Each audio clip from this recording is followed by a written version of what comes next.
So before your final year at Miami, there's a lot of conversations revolved around Shedeur Sanders. Obviously, I'm assuming you guys have a great relationship. Some of the clips you've seen and stuff like that. What is it like for you to have like this rivalry with Shedeur? I don't have a rivalry with him. That's my boy. So at the end of the day, this whole process, we thought me and him were going to be 1 and 2 the whole time. Whether he's 1, I'm 2. Whether I'm 1, he's 2. And so that's just always been, our mindset. It didn't go that way. I thought he was one of the better quarterbacks in the draft as well, even throughout college. A lot of stuff out there on him ain't really, the truth, just because they spin it different ways. Like they spin stuff about me different ways. But I mean, when he gets his chance, become a starter, I know he's gonna make the most of it. And I'm ready to get back to work with him, after the season, talk some more stuff to him. Cam Ward directly challenged the uneven standards applied to Shedeur Sanders, calling them inconsistent and unfair. By insisting that performance, not politics, guide evaluation, he shifted the discussion from one player to a league-wide problem. Sanders' treatment now serves as a test of how the NFL supports and evaluates emerging quarterbacks. I feel a special relationship, especially me. First getting to know him 5 years ago when I started working with him. But it did surprise me because he's a good quarterback. He doesn't get a lot of credit that he deserves. Especially the plays that he made in Colorado. A lot of quarterbacks in the country are making those plays. So when he gets this opportunity, I'm pretty sure he'll have it soon today. He'll make sure he'll make plays on the field. Cam Ward's public challenge to the treatment of Shedeur Sanders brought the issue into clear view. For months, discussion around Sanders has centered on his profile, major compensation, a prominent Nike deal, and the expectation to stabilize a struggling franchise. Rather than a standard evaluation of a top prospect, he has faced sustained skepticism from analysts, fans, and league voices. Ward's comments underscored that the standards being applied to Sanders diverge from those used with other rookies. By stating it directly, he did more than support another quarterback. He identified a broader problem in how the league responds to young players with significant visibility. The takeaway is direct. Assessments should reflect on-field performance and development, not external narratives. A generational talent. I'm gonna prove him right. I'm gonna prove him right, don't worry. Oh my gosh. An article came out today. I'm generational. So I guess it's article versus article. I like that you think that, man. But we all know the truth. What? Trav gonna be first? You generational, I'm legendary. That's cool. We can be legendary. Legendary, get their ass. We'll start going in like 5 minutes. Shedeur Sanders entered the league with more than a playbook. He brought a public brand, a family legacy, and expectations unusual for a first-year quarterback. Before his first regular season throw, he was already positioned at the center of attention. Rather than assess him on that reality and his on-field ability, many voices reduced him to marketing, treating visibility as proof of hype instead of performance. Cam Ward pushed back on that framing. His point was simple: judge Sanders by the same criteria applied to other rookies. With Sanders' resume, production, leadership, and composure, most first-year quarterbacks would be discussed as long-term cornerstones. The evaluation should be consistent, focused on development and results, not perception. This is the process with Shedeur, who I know is a buddy of yours, and how do you think both of you guys will end up doing in the league? I think we'll both end up being one of the best quarterbacks in the league. I just think the work that me and him are willing to put in, the relationship we have to constantly compete each and every day, to better our craft, for ourselves. I just think it's gonna end up paying off for us in the long run. Do you guys kid each other about who's going first, and how much does that matter to you? Yeah, we play around, we joke around with it. Really don't mean nothing. The draft pick will never mean anything. At the end of the day, you got to show whether you can prove each and every Sunday. You can't just do it 1 year. Disrespect shows up in two patterns. First, Shedeur Sanders is repeatedly framed through his father, Deion Sanders, as if lineage erases his own work. Discussion drifts to pedigree instead of what the film shows. Second, his visibility is treated with suspicion. His audience reach, partnerships, and ability to lift ratings are labeled hype rather than recognized as value. Instead of acknowledging that he drives demand and expands the stage for his team, critics call it an unfair edge. The result is a skewed evaluation. Star power is held against him while on-field production gets pushed aside. The standard should be consistent. Assess the tape and the development, not the last name or the attention it brings. Well, Ward were microfacts. Cam Ward's remarks went beyond defending Shedeur Sanders. They confronted how the league manages star power. The reality is simple. The NFL markets visibility, but resists it when a player doesn't follow the expected script. Rookies are supposed to be quiet, deferential, and grateful for limited leverage. Sanders arrived with leverage, brand reach, major endorsements, and confidence. And that presence was recast as entitlement. Instead of treating those factors as earned advantages, much of the commentary used them to diminish him. Ward called out that contradiction. The same influence the league sells to audiences is criticized when a young player exercises it. His point is a standards problem, not a personality dispute. Evaluate Sanders on his preparation, leadership, and results. Don't penalize him for having a platform or for using the leverage that the modern NFL itself helps create.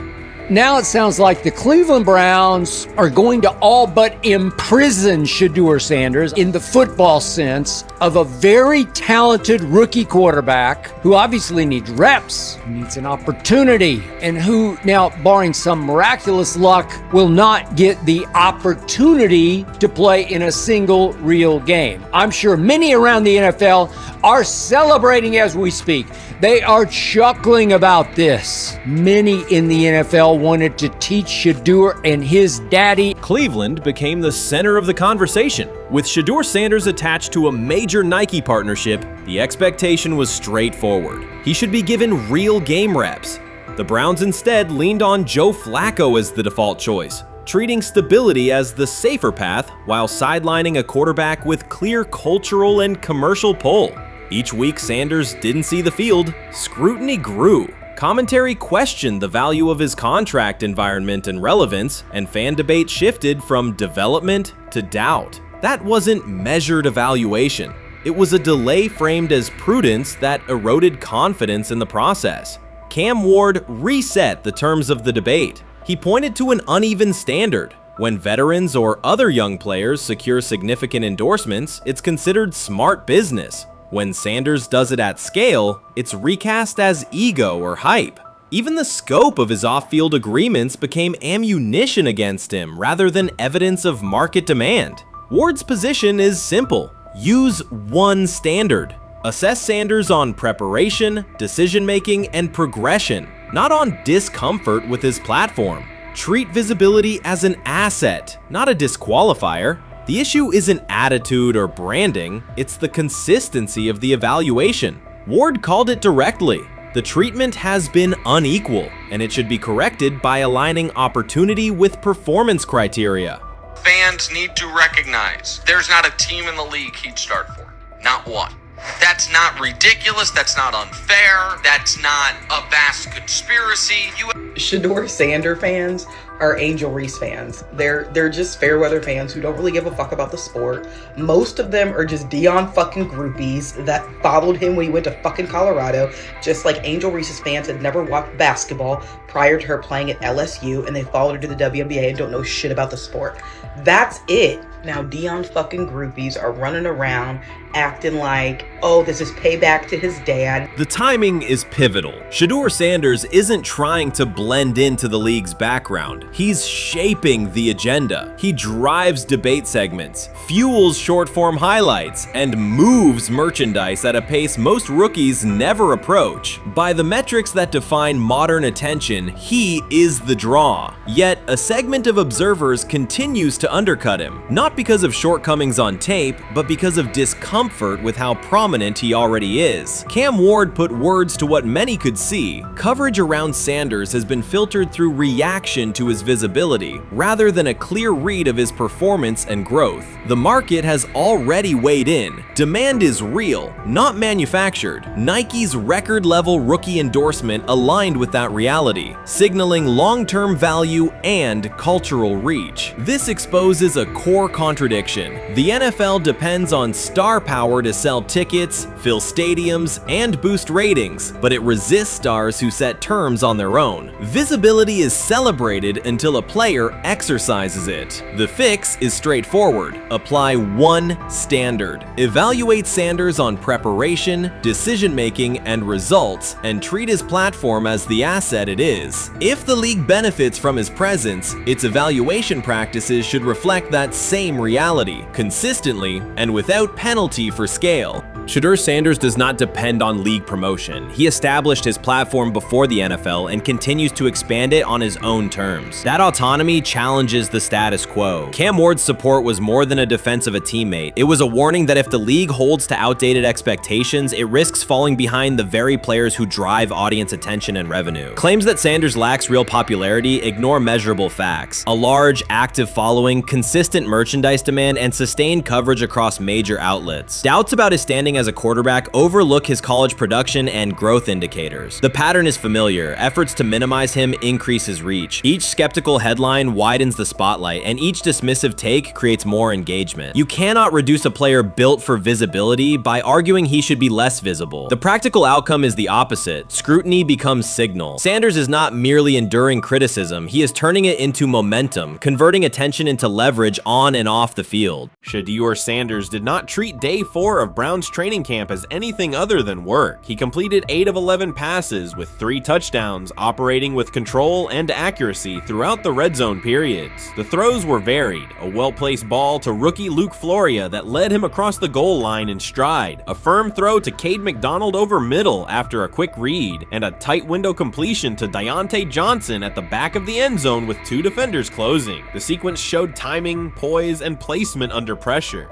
While national attention centered on Joe Flacco's underneath completions and Kenny Pickett's option and rollout periods, Sanders produced scoring plays on schedule. The performance was not the product of broken coverages or end-of-period reps. It came within structured work, with defenders in position and the offense executing standard progressions. The accuracy rate, 8 completions on 11 attempts, reflected consistent mechanics and decisions. The operation was steady from huddle to snap to finish. Despite that session, the distribution of first-team snaps did not change. Camp logs indicated that Pickett and Dillon Gabriel continued rotating with the starters, while Sanders remained primarily with the second unit. With the first preseason game approaching, that choice drew more attention from observers who expected productive days to be followed by expanded opportunities. The question surfaced again: what additional evidence is required to evaluate Sanders with the top group? The 3 touchdowns illustrated different aspects of his profile. On the throw to Floria, Sanders used a measured trajectory to lead the receiver away from contact and into the end zone. On the ball to Johnson, he identified leverage, held the safety with his shoulders, and delivered to a precise spot at the back line. On the throw to McDonald, he eliminated the first read, reset, and drove the ball into the window before the hook defender could squeeze it. Each score reflected a particular tool: anticipation, manipulation, and velocity within standard timing.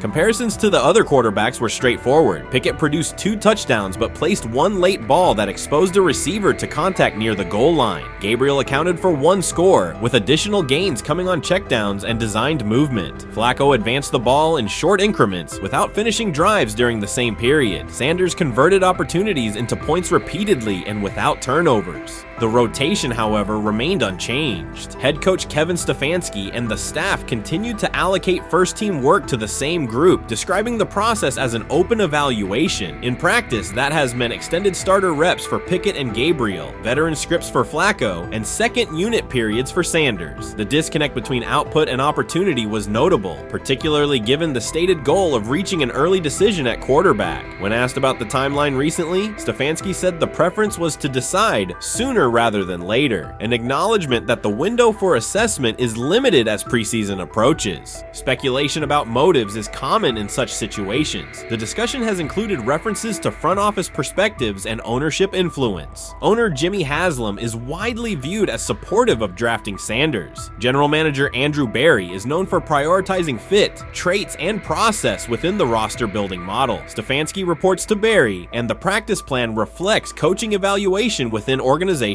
parameters. None of that guarantees any outcome. It does explain why rotations can remain conservative even after strong individual periods. Regardless of internal views, the most useful next step for the evaluation would be a defined set of first-team snaps for Sanders to put comparable tape next to his peers. There was also outside attention on several practice segments from earlier in camp that showed Sanders throwing during lulls to non-receiver personnel, ball attendants, staffers, and assistants, while other quarterbacks were in script with full units. Those clips circulated widely and were interpreted by some as dismissive. Sanders addressed questions about it by narrowing the focus to preparation, explaining that his responsibility is to be ready for the work assigned and that he has adjusted at every level of competition, from HBCU ball to the Power 5 and now the NFL. The response matched his general approach: acknowledge the situation, maintain routine, and continue to execute when the next period begins. The broader draft day and narrative context remains part of the conversation. Sanders' college resume included efficient production and high completion rates across 2 programs, culminating in national recognition such as the Johnny Unitas Golden Arm Award. His selection in the 5th round was driven by varying evaluations of projection, scheme fit, and development timelines. The result is the current environment. He must present his case within limited windows, then wait for access to the next rung of competition. That does not make the process unfair, it makes it exacting. The best answer, for him and for the staff, is additional, comparable reps and clear tape.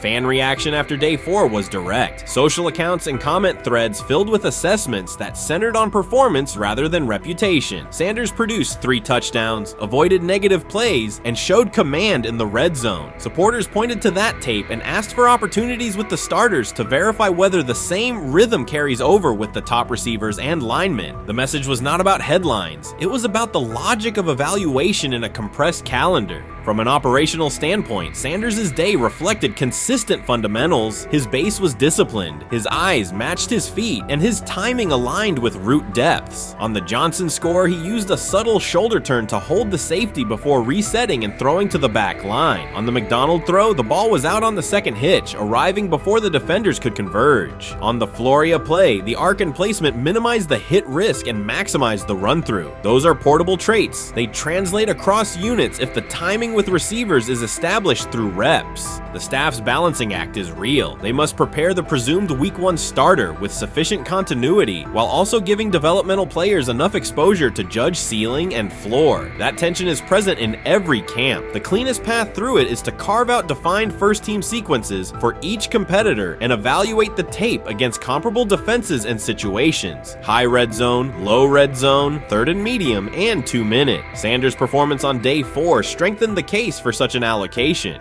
Context matters off the field as well. Earlier in the offseason, 2 speeding citations, 91 miles per hour in Brunswick and 101 miles per hour in Strongsville, prompted public comment from Barry, who emphasized standards and safety. Sanders accepted responsibility, stated that he learned from the incidents and moved on. In camp, he has kept the focus on football tasks, install retention, cadence management, protection IDs, and post-practice review. He has also continued to build rapport across position groups, including veteran receivers and defensive backs, so that timing and expectations are clear when reps arrive.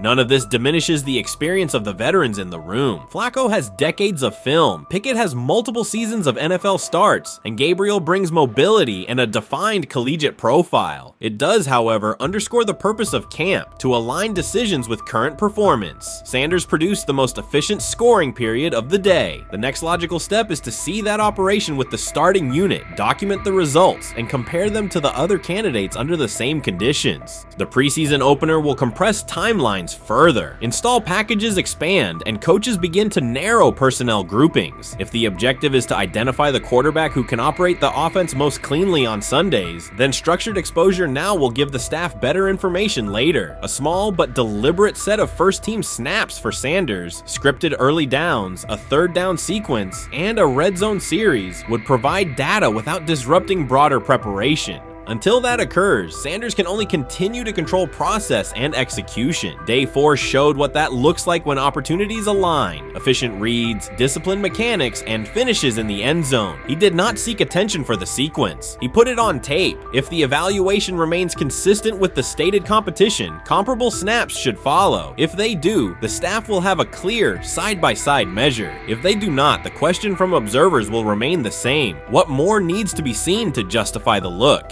For now, the record from day 4 is clear. 8 completions on 11 attempts, 3 touchdowns, no turnovers, red zone precision, consistent control at the line and in the pocket. Those are tangible outputs. They merit a defined opportunity with the starters as the team moves toward preseason and the decision that follows. Whether or not that opportunity arrives immediately, Sanders has shown the preparation and execution necessary to be evaluated on equal footing. The next step is a matter of allocation, not speculation.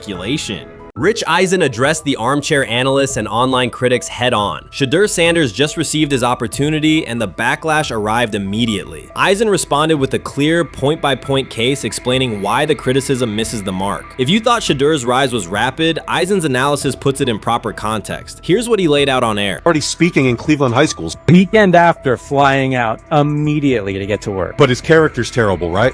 You know, and listen, oh, he interviewed bad, you know. According to who? The New York Giants? No offense, Bert. The same New York Giants that gave Daniel Jones a huge contract and let Saquon Barkley out the door. That's the intel we're trusting here? That was for him to celebrate. He just made, I mean, look, he put in work in college.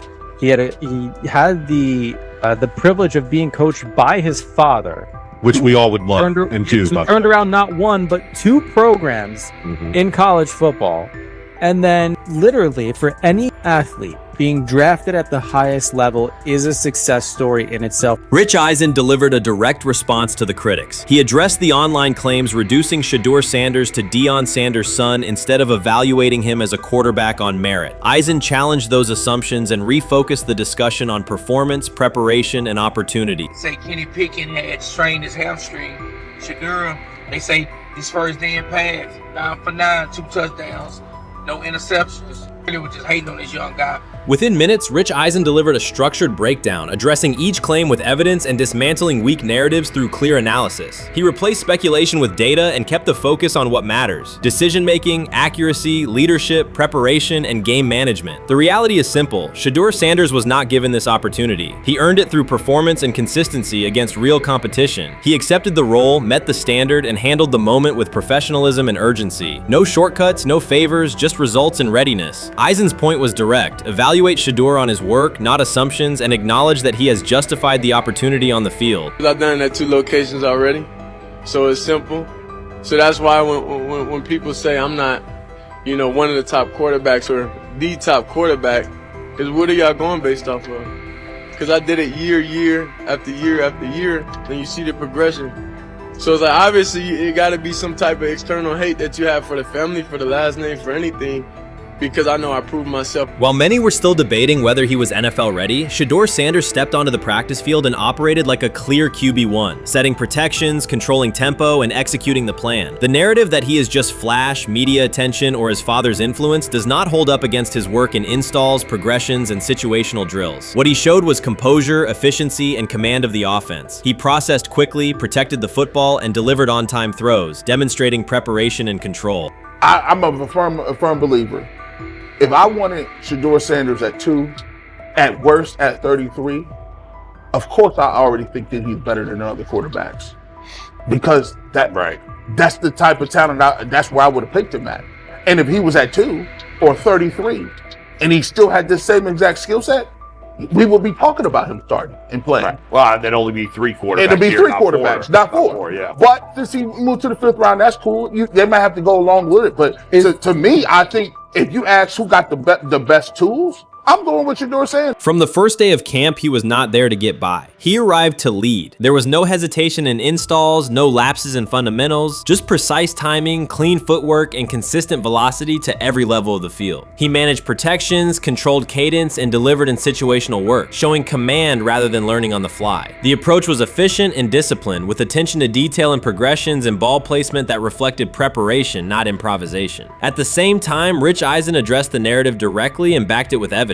He laid out clips, context, and performance markers to cut through speculation. Eisen emphasized that Shedeur Sanders did not step into this moment because of publicity. He built toward it through sustained work, resilience, and results. The background, media readiness, high football IQ, and a professional approach was developed over years, not days, and it translated to immediate operational control of the offense. The resistance came from familiar places. Some in the traditional guard still frame mobile quarterbacks as limited and expected the nepotism label to define him. That view did not not hold up against what was on the field. Composure under pressure, secure decision-making, accurate throws into tight windows, and consistent execution in red zone and 2-minute sequences. Eisen's point was clear. Evaluate Shedeur Sanders on performance and readiness. The evidence shows he earned the opportunity and is meeting the standard with accountability and consistency. Yeah, teams didn't draft him because they didn't think he was first-round talent. And the quote we played and that's on the screen, I think is flatly wrong. We all know this shouldn't have happened. Yes, it should have. It should have happened because this wasn't. Now, again, teams can be wrong. The league as a whole can be wrong. Hell, the Baltimore Ravens drafted a 25-year-old tight end before they drafted Lamar Jackson in the same draft. The die is not cast on who Shedeur Sanders. He stated it plainly. This is not a celebrity appearance. This is a quarterback with pocket presence, leadership, and decision-making that stands on its own. You either show it or you settle into a backup role. Shedeur Sanders is not auditioning. He is establishing himself as the starter. When the opportunity arrived, whether through injury, trade, or depth chart changes, Shedeur was prepared and delivered. He did not hesitate. He executed the offense and finished drives. As others tried to catch up to what they were seeing, Rich Eisen reinforced the same message he has been repeating. Evaluate the work. Camp reports have been consistently positive, but the important shift is how the performance is being received. Casual attendees who came to observe left talking about Shedeur's command and poise. Detailed observers focused on his pre-snap reads, protection checks, and audibles, highlighting the mechanics, timing, and ball placement that support efficient, controlled play. You made an interesting point. So I tend to have the drip, drip, drip. This was my Johnny Manziel theory, is that everybody makes mistakes, especially when you're young. But if I see 2, 3, 4, 5, then you've got a plumbing issue. It's not just you didn't close the faucet. So there's about 6 pieces of video in college where Shedeur was a little bit of a brat, whatever. Then there's the legendary cringy draft room. Didn't love that as a B prospect. Then there's back-to-back speeding tickets, both over 90, and a missed arraignment. The NFL is navigating unexpected headlines after a former Browns coach publicly defended Shedeur Sanders in response to reports of multiple speeding tickets. The coach's statement has sparked extensive online debate. Supporters welcome the show of loyalty, while critics question the motive. Sanders now finds himself at the center of an unforeseen controversy, and observers want to know why a Cleveland coach is standing so firmly in his corner. The story is developing rapidly and continues to draw intense attention. When it came out that he got a speeding ticket, I said it's not really that big a deal. I feel very differently about it now. Over 40 miles an hour over the speed limit, less than 2 weeks after you just got a ticket. I don't know if that's entitlement or immaturity. There's got to be some teams that are feeling very good right now that they didn't draft him. Observers are focusing on Shedeur Sanders' recent speeding ticket, treating the violation as a measure of his character and sidelining his athletic, academic, and philanthropic accomplishments. The incident, driving 15 miles per hour over the limit in a borrowed Lamborghini, has drawn sharp criticism. In response, a former Cleveland Browns coach has taken the opportunity to comment, even though the franchise is widely viewed as unstable due to its frequent coaching changes and limited on-field success. By defending Sanders, he presents himself as an authority on discipline and leadership. The statement, coming from an organization seldom praised for stability, has nonetheless attracted considerable attention across the league. You want to defend him a little bit. I thought this was an interesting take. Yeah, I thought it was really interesting that you said you were out because of the speeding tickets. To me, that's such a minor thing. You were so high on him in terms of his completion percentage in OTAs, and I thought that was a little aggressive on your part. But with the speeding tickets, I got a speeding ticket the first night of the draft, my first year there. I thought maybe I'd get the benefit of the doubt, but they gave it to me anyways. As soon as the former Browns coach defended Shedeur Sanders, social media erupted with commentary, resembling the volume of draft night coverage. Posts and opinions appeared within minutes, and criticism escalated rapidly. Detractors amplified Sanders' minor speeding violation, while supporters argued that such reactions were disproportionate to a single traffic citation. Shedeur Sanders received 2 speeding citations, and the minor traffic issue quickly drew national attention. Before considering the former former Browns coach's response, it is useful to clarify the facts. Sanders, son of Pro Football Hall of Famer Deion Sanders and a current college quarterback, was twice ticketed for exceeding the limit while driving a high-performance vehicle. Commentary on social media escalated rapidly, with critics framing the incident as a significant character concern, even as the league has historically tolerated far more serious legal transgressions. Stepping into the debate, a former Cleveland Browns coach, best known for a tenure filled with losses and contested decisions, issued a strong public defense. He argued that 2 speeding tickets should not define Sanders' reputation or overshadow his on-field talent and community work, urging a balanced assessment of the player's actions. I don't love it from a 5th-round draft pick. I don't love that it happened multiple times. But I do think that this is the first time he's been away from his dad. And, you know, there's going to be some growing pains. Now, would I sell my stock on it like you are? Not because of a couple speeding tickets, especially in light of the problems that Brown's quarterback room has had to deal with legally in the last few years. I mean, this is nothing. The debate quickly shifted from 2 speeding citations to broader claims about integrity, growth, and leadership. The former Browns coach framed the infractions as moments for personal development and urged observers to view them in context. Critics responded forcefully. Some called for disciplinary action, others questioned Deion Sanders' parenting, and a few sought to discredit the coach himself, despite his professional record already being widely analyzed across the league. The reaction underscores an apparent inconsistency in public standards. Fans often overlook on-field confrontations, heated sideline arguments, and other significant controversies, yet they treated Sanders' routine traffic offenses, speeding without evidence of reckless endangerment, as indicators of serious character flaws. If such minor violations were adopted as the primary measure of morality in professional football, many players would face similar criticism. Sports media amplified the story almost immediately. Television panels dissected Shedeur Sanders' decision-making, treating 2 speeding tickets as indicators of deeper character concerns. Networks aired detailed segments under banners such as red flags and road rage, repeatedly questioning whether the citations might affect his draft evaluation. Although Sanders is already regarded as a first-round prospect, analysts emphasize that NFL teams value discipline and legal awareness when forming final assessments. Many commentators overlook the fact that other high-profile players have faced more serious offenses without similar scrutiny. Throughout the coverage, the former Browns coach defended Sanders, portraying him as a talented quarterback subjected to disproportionate criticism in a culture that expects near-perfect conduct. His argument was thorough and methodical, asserting that the traffic violation should not overshadow Sanders' skills, work ethic, or future potential. Commentators point out that the coach's intervention was not entirely selfless. He recognized the publicity potential. One day he was an overlooked figure from a struggling Browns era, the next he was a trending name across sports media. The discussion quickly expanded beyond Sanders' speeding citations to questions of image management and narrative control. Critics demanded disciplinary measures, public apologies, team sanctions, and formal statements, yet their objections seemed directed less at the traffic infractions themselves and more at Sanders' high profile, confidence, and resistance to traditional expectations. In practical terms, Sanders' brand remains intact. The coach secures renewed relevance, and the episode supplies another headline in the ongoing story of modern football. The next time Sanders is seen in a high-performance car, the debate will likely reignite, focused not on speed limits, but on the broader culture of the league. Meanwhile, new voices continue to join the conversation. Broadcaster Colin Cowherd has already weighed in, offering his own reassessment of the incident and its broader implications. Breaking news, Shedeur Sanders last night was pulled over going 100 miles per hour. All right, he clocked 101, 41 miles an hour over the speed limit in Cleveland. He will have the opportunity to fight the ticket in court. Now, I'm not exactly sure where he was pulled over, whether or not that it was in Ohio or whether or not that it was in his home state.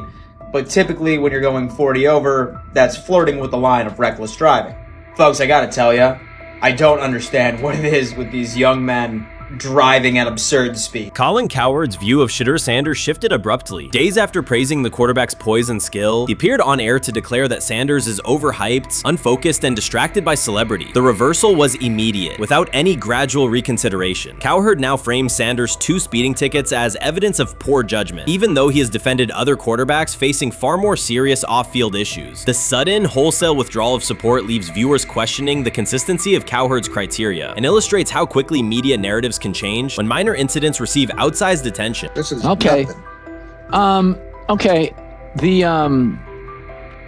how much of this is I mean, Jimmy Haslam has his hands all over Manziel, has his hands all over Deshaun Watson, admitted it, man enough to admit it. I saw the reaction in the draft room when they took Shedeur Sanders. Pretty obvious it wasn't the coach and the GM's pick. How much is this team has 8 last place finishes in 13 years owning it. How much of this is we don't have a very good owner here like Washington, D.C. and the Commanders? Yeah, I didn't love the owner stepping in and saying, hey, you got to take this guy in the 5th round. And I doubt they'll ever admit to it. While Colin Cowherd urged teams to move on from Shedeur Sanders, former Browns coach Eric Mangini offered a more measured response. Mangini, whose tenure in Cleveland was marked by mixed results, used his platform to provide context rather than condemnation. Instead of sensationalizing the speeding violations, he encouraged viewers to consider Sanders' circumstances. A 21-year-old quarterback whose life is scrutinized both on and off the field. Mangini acknowledged that the tickets were mistakes, but emphasized that they do not by themselves define Sanders' character or future. He noted the extraordinary attention athletes received today, combining the responsibilities of quarterback, public figure, and social media presence. Under such pressure, missteps are magnified, and criticism multiplies quickly. Mangini concluded that any evaluation of Sanders should weigh the totality of his behavior, performance, and growth, rather than isolate 2 traffic citations as decisive evidence of poor judgment. Honestly, guys notice it more when you're out winning games, right? If Cleveland starts off in a bad start, they're not doing well, and all of a sudden Shedeur or Dillon Gabriel are doing well in 7-on-7. They're throwing dimes. In practice drills, the number 1 defense can't stop them. People take notice of that. And the more that the players see it, they're going to, then the comments start happening over the lunch table. They start happening throughout the building, and that's when the pressure really will get severe. The Cleveland Browns were focused on resolving their quarterback situation until Jason Kelce made pointed comments that triggered a strong reaction from ownership. The response inside the organization was immediate and intense. What exactly did Kelce say that has the dog pound on edge and the front office under pressure? We've seen that miserable game by the Cleveland Browns. So they throw Joe Flacco in there, and I like Joe Flacco. He did good, but they gave him the resource of all the first-team guys. Then they throw Dillon Gabriel in there with first teams and second teams. So Dillon always is getting protected. The same thing again, they gave this scrub max protection on every play.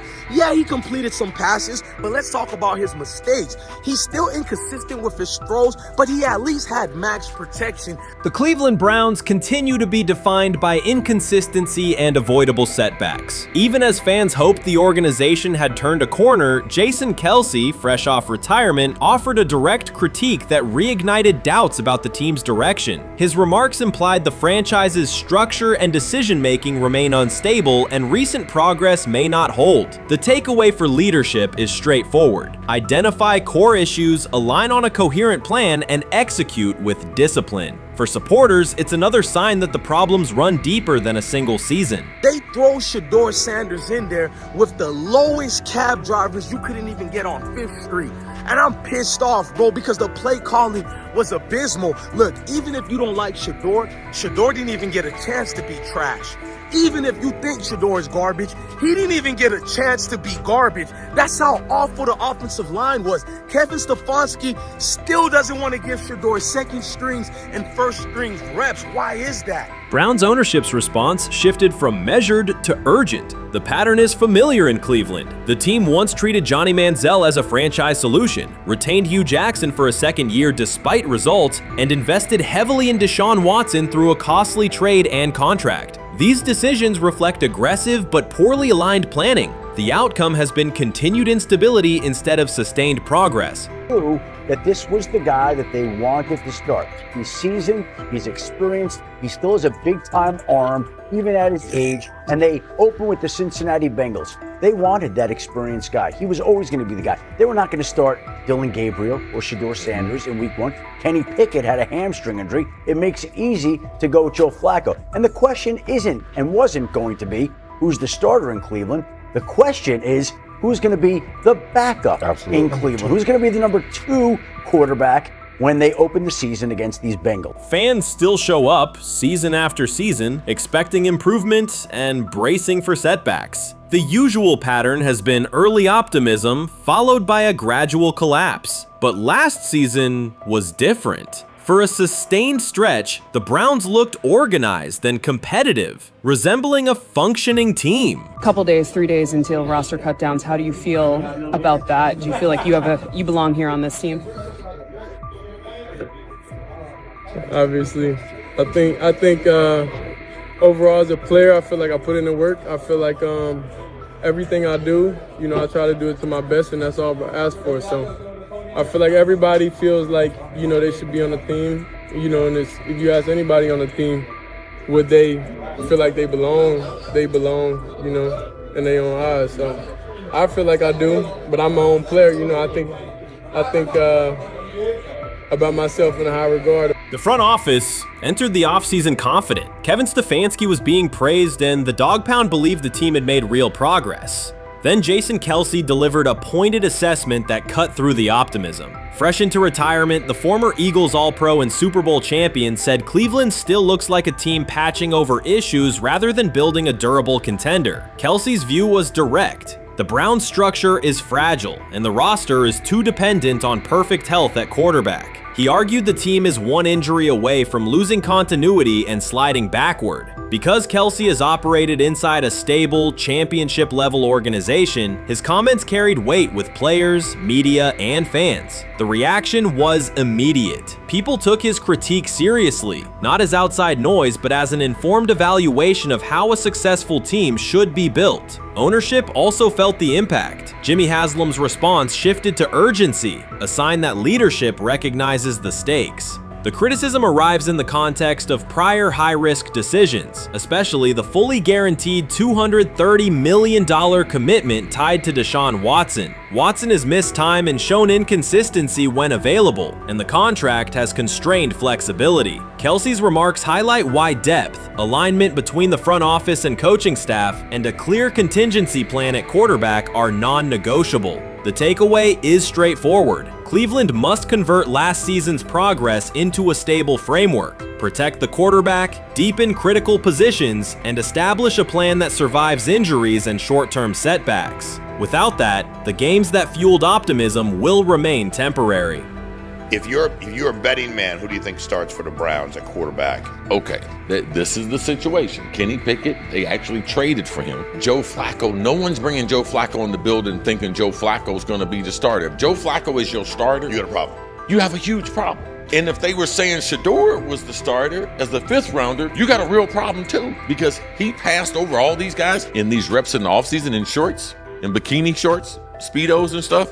Like, no. That kind of stuff. So I'm not that surprised. When you put down a 3rd round pick on a quarterback, you do believe he has a certain skill set. Jason Kelce stated the obvious. Cleveland committed to a quarterback who hasn't played at an elite level in years, and Joe Flacco's playoff run didn't change the long-term outlook. Ownership appeared more upset that the criticism was public than by the substance of the critique. Many fans agreed. They've seen this pattern before. Rosters age, injuries are inevitable, and when a single contract dominates the cap, one setback at quarterback can undermine the entire season. Kelce's broader point was about structure. The Browns prioritized the high-cost, uncertain starter over depth and contingency. The late-season surge masked issues that remain: limited cap flexibility, thin depth at key positions, and an offense that lacks a credible Plan B. Fans recognize how quickly a strong defense can decline with injuries, and how an offense without redundancy stalls. The AFC North raises the stakes. Baltimore with Lamar Jackson sustains a top standard. Cincinnati with Joe Burrow returns to contention when healthy. Pittsburgh rarely slips below .500 under Mike Tomlin and wins with defense and consistency. In that environment, Cleveland can't rely on perfect health or peak form from one player. The path forward is clear. Diversify cap allocation, reinforce the offensive line and receiver depth, carry a legitimate backup plan at quarterback, and install a scheme that functions regardless of who is under center. Given what we saw yesterday with Shedeur Sanders, somebody on the Cleveland Browns is 100% getting fired, probably by the end of this year. The person who's probably going to end up getting fired is Kevin Stefanski, because I know that he didn't want Shedeur Sanders on the team. It was Andrew Berry who made that pick. You can't really go against your GM. Bad things happen in this situation. But Shedeur Sanders is not without fault for what we saw yesterday. This is the play that we saw yesterday that has the internet just exploding, where Shedeur Sanders took like a 24-yard sack. Half of the internet is saying that this is all Kevin Stefanski's fault. Cleveland showed progress last season, but the underlying concerns remain. Jason Kelce highlighted them directly. The Browns' long-term plan is fragile, cap-constrained, and overly dependent on perfect health at quarterback. His comments focused attention on structural issues, roster depth, continuity in coaching, and a sustainable offensive approach, rather than a single hot streak. That criticism resonated because it reflected what many around the league already see. Ownership's reaction underscored the sensitivity. Jimmy Haslam has presided over frequent coaching and quarterback changes, and external scrutiny carries weight when it comes from a respected veteran with championship experience. Kelce's remarks reinforce that last year's Joe Flacco stretch was a short-term solution, not a foundation. The team still needs a durable plan that can withstand injuries and inconsistency. The practical takeaway is clear: stabilize the system, diversify cap usage, and build depth at key positions so the offense functions regardless of who is under center. That includes a coherent development pathway for younger talent such as Shedeur Sanders, with defined practice reps, protection, and scheme alignment. Kelce didn't say anything outrageous. He articulated the gap between a brief surge and a credible long-term contender. I have the faith of a mustard seed. Right, because this is the greatest resurrection since Jesus the Christ. Right, like at some point, Joe Flacco was thinking about getting into TV. Yeah. Right, Joe Flacco didn't have a job, and then now you not only come back and start for the Cleveland Browns late in the 2023 season, but they came back around to you. You're now the day one starter for a franchise that just 2 years ago was in the playoffs. The Browns' quarterback situation remains unsettled. Deshaun Watson was expected to be the long-term answer, but injuries and inconsistent play have prevented him from reaching an elite level. When the team turned to Joe Flacco after Watson's season deteriorated, Flacco immediately lifted the offense and produced results that highlighted the gap between expectations and reality. That a 39-year-old late addition could outperform a $230 million starter was not just a short-term surprise, it raised fundamental questions about roster construction and evaluation. Quarterback depth has been fragile, and the late-season surge masked broader structural problems. Jason Kelce's remarks made that clear. Cleveland is vulnerable if the starter is unavailable, cap flexibility is limited, and the offensive plan lacks a stable contingency. His critique drew attention to leadership and planning as much as on-field performance. Jimmy Haslam's strong reaction reflects the pressure on ownership. The organization has promoted a message of stability and progress, but Kelce's assessment suggested those gains are not yet durable. The path forward requires a realistic approach to the cap, a credible backup plan at quarterback, and a system that holds up regardless of personnel. This is exactly what he says. I'm told the footage of Shedeur Sanders meeting with the Giants is so bad that both the Browns and the Sanders family have threatened legal action if it is published. The New York Giants have released audio from their draft interview with Shedeur Sanders, and the disclosure has drawn intense public reaction. Fans want to know whether Sanders made critical remarks and why the Giants shared material that should have remained confidential. This situation revolves around an open microphone, contentious comments, and the broader implications of the leak. The New York Giants published a brief, edited segment from their interview with Shedeur Sanders and withheld the remaining footage. Observers are debating whether this was a strategic public relations decision or an attempt to discredit him. The team has offered no additional explanation, and many fans view the limited release as inadequate and potentially misleading. They are demanding full transparency and accusing the organization of orchestrating a negative narrative. While criticism of Sanders is vocal, his supporters are responding with equal intensity. There was another team that he sat down with. What do you mean it didn't go well after that? So, he was pissed that they did that to him. They did that to him. He counter-confronted them. The same thing they do to every other quarterback prospect. They did that to him. They slide in a mistake to see if you catch it. Right. And so because you're the quarterback. But he didn't take it as a correction. He took it as like he got pissed off. Yeah, and it's like so here's another one. So another one was, he throws a bad interception, and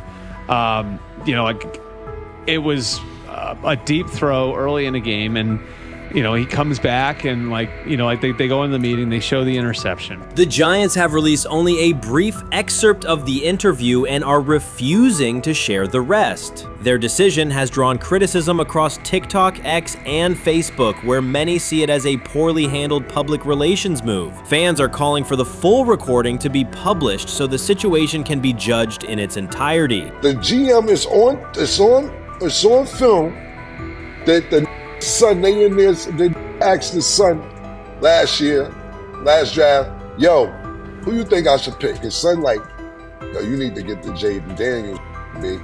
This is what his son, it's on tape. You should go Jaden Daniels. He laughing at his son. And all right, cool, get Jaden Daniels. I don't even know how that tape got out.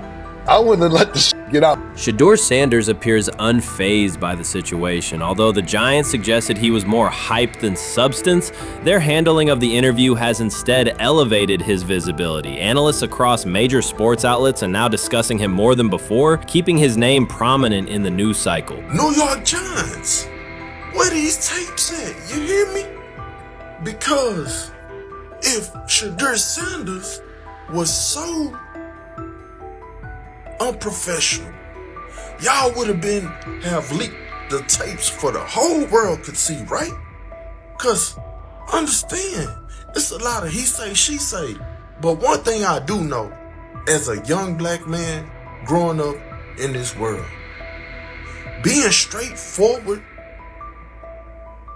and not sugarcoat anything. The Giants' PR team appears to reject Sanders' family connection outright, a decision many view as unprofessional and lacking nuance. Internal discussions seem to have dismissed quarterbacks with prominent relatives as poor fits for the organization, revealing limited awareness of public perception. The response was swift. A single edited clip ignited widespread debate on social media, with fans asking why essential segments were held back and what the team might be hiding. Critics argue that if the full interview contains nothing damaging, the club should release it in its entirety. Online discussion intensified immediately and continues to gain momentum. What they do during the film and the combine and the meetings is teams will install mistakes intentionally planted in the install, and they want you to catch them. Shedeur didn't, and when a coach called him out, once again, it didn't sit well.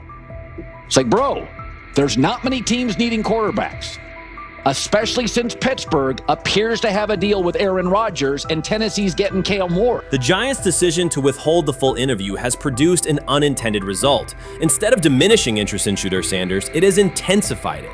Media outlets and analysts are now examining every on-field rep, press comment, and public appearance as evidence of how he conducts himself under scrutiny. Each throw, adjustment, and answer is tracked and evaluated against league standards, reinforcing the view that he remains composed and professional. Many fans contend that the organization has misrepresented Sanders and suggest the issue may stem from the Giants' view of his father, Deion Sanders. They see the partial release as an attempt to raise doubts about his character by association. That perception has only made his profile more compelling. The discussion has shifted from whether he deserves a high draft position to how effectively he withstands sustained pressure. Sanders is now regarded not just as a talented prospect, but as a symbol of resilience, central to debates about transparency and organizational strategy. Even if the Giants eventually provide more context, the visibility they have created for him is unlikely to fade. The most fun yet the most difficult thing I cover and we cover all year long is not games. It's the NFL draft.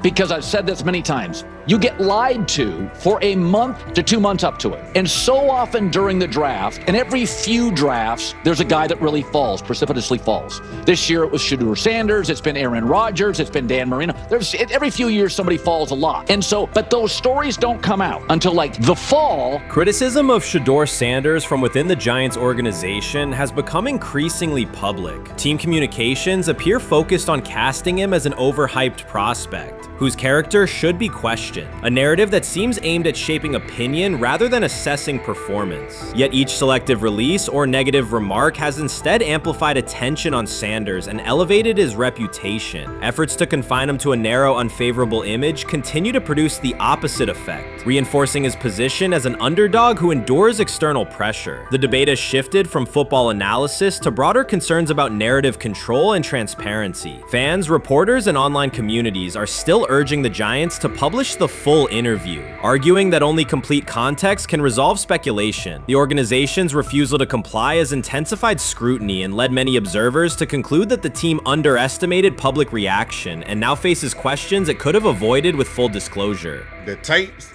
the New York Giants have the tape. They definitely have the tape. It's confirmation that they have the tape.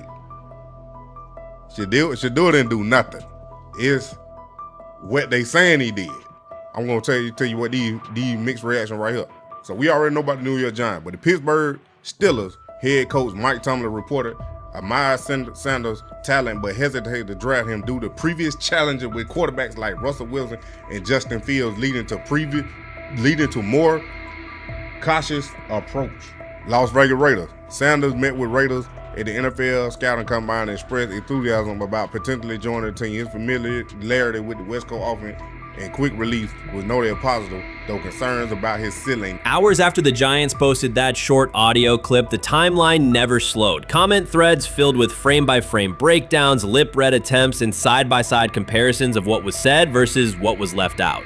Reporters called league contacts. No one could explain why a franchise would stir this level of curiosity only to seal the vault. Each refusal sharpened focus on Shedeur Sanders, turning routine throws into national talking points. Analysts kept circling back to the same note. His cadence at the line looks unchanged, steady against the noise. Hashtags demanding the full interview, trend drop, and trend again. Podcast hosts bump scheduled segments to lead with the leak. Rival teams get asked how they would handle a similar situation, then quietly check their own archives. Inside Giants headquarters, the plan to shape the story looks less like strategy and more like a slow burn spotlight they can't switch off. And now every preseason snap, every media availability, every stray sideline camera angle gets fed into a loop that asks, what are they still hiding? The file remains locked. Curiosity keeps compounding. Until someone presses upload or steps to a podium and explains the redactions, the subject drifts away from depth charts and play design, fixing instead on secrecy, control, and the risk of underestimating how fast attention turns pressure into permanence. Momentum isn't fading, it keeps recalibrating, louder, impossible to mute. He lied to us all when he said that this was going to be an open competition, a four-man open competition when it comes to the QB situation up there in Cleveland, in which, from the looks of it, all we've seen it be was a three-man race. The only people that has been getting reps in with the first team or with the veterans are Joe Flacco, Kenny Pickett, and Dillon Gabriel. We've never seen my boy Shedeur Sanders get a chance to get in. Even with him doing the things that he has been doing up there, he has yet to get in with the... Shedeur Sanders was caught off guard by Coach Kevin Stefanski's recent remarks, which have sparked talk of bringing in another starting quarterback. Commentators are debating whether Stefanski's comments reflect eroding confidence in Sanders or a brief lapse in judgment, but the rookie now faces intensified scrutiny over his role. The Browns, we got an analyst that says that Shedeur Sanders should have some kind of a ban? Banishment of some kind? Come again? Say what? For what? And we've got, this would be more troubling. If I'm a Browns fan, and this is where we're going to start, potential dissension in the ranks of the front office and the coach. And over what? Quarterback. When a program's headline quarterback suddenly becomes the subject of sideline murmurs and quiet searches for replacements, the situation is unmistakable. It's a breach of trust. Shedeur Sanders, the passer who put Colorado back in national conversations with his production and profile, has just received a clear message that his job security is in question. Coach Kevin, the assistant previously considered to be in Sanders' corner, made remarks that ignited speculation about changing quarterbacks. Fans, analysts, and even Deion Sanders are now reassessing the team's unity and its true plan for the position. The comment was no accident. It was a deliberate signal that the staff may soon elevate a backup. For perspective, Shedeur Sanders did not step into ideal conditions last season. He was sacked so often that Colorado could have dedicated a locker to every opposing edge rusher who reached him. Could I possibly go to bat for Kevin Stefanski as a great head coach? No, I couldn't.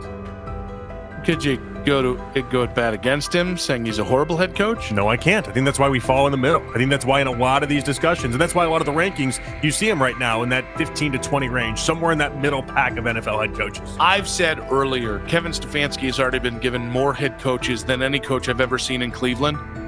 Starting with the decision to move on from Baker and him clearly still having another level to get to in Tampa. Last season, Shedeur Sanders often had to operate behind an offensive line that provided minimal protection, yet he still delivered precise throws and critical drives. At times, he seemed to be carrying a struggling roster almost on his own. Despite the constant pressure, he never complained, never threatened to transfer, and never acted entitled. He remained with Colorado because he trusted the program, trusted his father, and believed in the team's larger mission. That loyalty is why Coach Kevin Stefanski's recent statement that the quarterback competition is wide open struck so sharply. The remark implies that Sanders' starting role is insecure, as though the player who absorbed countless hits while holding the offense together is simply another name competing with walk-ons and first-year athletes who are still learning the cadence. This goes beyond ordinary coach language about fostering competition. It introduces genuine uncertainty about the staff's confidence in Sanders and invites speculation that Colorado is actively assessing outside options through the transfer portal. By characterizing the position as vacant, Stefanski has planted seeds of doubt that could quickly evolve into rumors and undermine the stability of the locker room. I'm sorry, but when it comes to quarterback, I'm gonna defer to my head coach, generally speaking, especially one with Stefanski's track record and how he's viewed across the league. So this is interesting because it tells you Kevin Stefanski's not a Shedeur Sanders guy. And it also tells us who made these picks. Exactly. The Cleveland Browns made a rather awkward decision in the NFL draft, opting to take quarterback Dylan Gabriel in the 3rd round well before he was expected to fly off the board. Then 2 rounds later, the Browns took fellow quarterback Shedeur Sanders. So what exactly is going on? Discussion has begun about whether Colorado is actively evaluating another quarterback and preparing for life after Shedeur Sanders. Analysts are debating whether Coach Kevin's move is calculated strategy or a misstep that jeopardizes team stability. Sanders remains a top NFL prospect, Deion Sanders' son, and the program's public face. His highlights dominate social media and his jerseys outsell the team's victories. Yet he is once again being asked to reaffirm his position. The issue is more than routine roster management.